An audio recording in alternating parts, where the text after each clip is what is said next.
Hey, welcome and thank you for coming in. I wanted to show you something. I was just going through my office and arranging things and going through some old papers, and I found this really great Christmas story. I want to share it with you. It starts like this. There once was a man who didn't believe in God, and he didn't hesitate to let others know how he felt about religion and religious holidays like Christmas. His wife, however, did believe, and she raised their children and also to have faith in God and Jesus, despite his discouraging comments.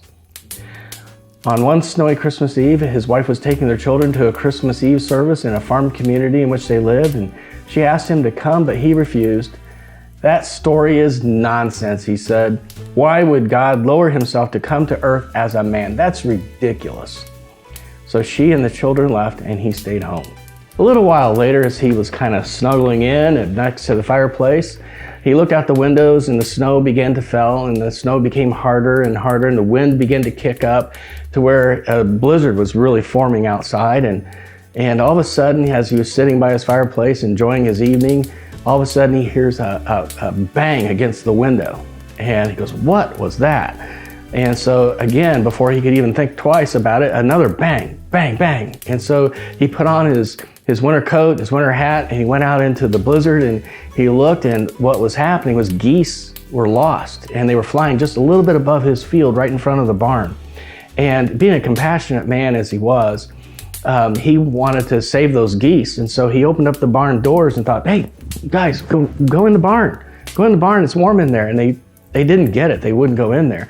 So he got this idea, he went into the house and he got some old bread and began to break it up, and he tried to make a breadcrumb trail all the way back to the barn, but that didn't work either. They seemed totally oblivious to it, lost and disoriented, and they didn't know what they were doing. Now he was getting frustrated. He got behind them and tried to shoo them toward the barn, but they got more scared and scattered in every direction except toward the barn. Nothing he did could get them to come into the barn where they would be warm and safe. "Why don't they follow me?" he exclaimed. "Can't they see that this is the only place where they can survive the storm?" And he thought for a moment, and he realized that they just won't follow a human. If only I could be a goose. And then it dawned on him, he had geese.